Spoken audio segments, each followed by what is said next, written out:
దక్షిణాఫ్రికాతో జరిగిన మూడో టీ20 మ్యాచ్లో టీమిండియా కెప్టెన్ హర్మన్ ప్రీత్ కౌర్ అద్భుత ప్రదర్శనతో ప్రపంచ రికార్డు సృష్టించింది. జోహెన్నెస్బర్గ్లో జరిగిన ఈ మ్యాచ్లో హర్మన్ ప్రీత్ కౌర్ కేవలం 38 బంతుల్లోనే 66 పరుగులు చేసి జట్టుకు మంచి స్కోర్ అందించింది. ఆమెతో పాటు ఓపెనర్ షఫాలి వర్మ 64 పరుగులు చేయగా స్మృతి మంధానా 37 పరుగులతో సహకరించింది.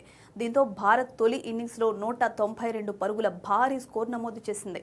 ఈ మ్యాచ్లో సాధించిన అర్ధ సెంచరీతో హర్మన్ ప్రీత్ కౌర్ మహిళల టీ20లో కెప్టెన్గా అత్యధిక పరుగులు చేసిన మహిళా కెప్టెన్గా నిలిచింది. ఇప్పటి వరకు ఈ రికార్డు 3016 పరుగులతో చమరి అధపత్తు పేరిట ఉండగా ఇప్పుడు హర్మన్ ప్రీత్ 3017 పరుగులతో ఆమెను అధిగమించి మొదటి స్థానంలో నిలిచింది. ఈ జాబితాలో మెగ్ లానింగ్ 2619 పరుగులతో మూడో స్థానంలో ఉంది. ఇక మ్యాచ్ విషయానికొస్తే భారత్ ఇచ్చిన 193 పరుగుల లక్ష్యాన్ని ఛేదించేందుకు దిగిన దక్షిణాఫ్రికా జట్టు సునాయాసంగా విజయం సాధించింది. కెప్టెన్ లారా వోల్వార్డ్ అద్భుత బ్యాటింగ్తో 115 పరుగులు చేసి భారత బౌలర్లపై దండయాత్ర చేసింది. దీంతో దక్షిణాఫ్రికా 9 వికెట్ల తేడాతో విజయం సాధించింది. ఈ 5 మ్యాచ్ల సిరీస్లో భారత్ ప్రస్తుతం 3-0తో సిరీస్ని కోల్పోయింది.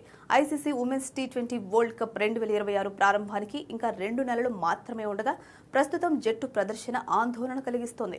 బ్యాటింగ్లో కొంత మెరుగుదల కనిపించినప్పటికీ బౌలింగ్ విభాగం మాత్రం నిరాశపరుస్తుంది. ముఖ్యంగా ప్రధాన బౌలర్ రేణుకా సింగ్ ఠాకూర్ తన స్థాయికి తగ్గ ప్రదర్శన చేయలేకపోతుంది. అలాగే దీప్తి శర్మ కూడా ఎక్కువ పరుగులిస్తుంది. అయితే యువ స్పిన్నర్ శ్రేయాంక పాటిల్ మాత్రం సిరీస్లో మెరుగైన ప్రదర్శనతో ఆకట్టుకుంది.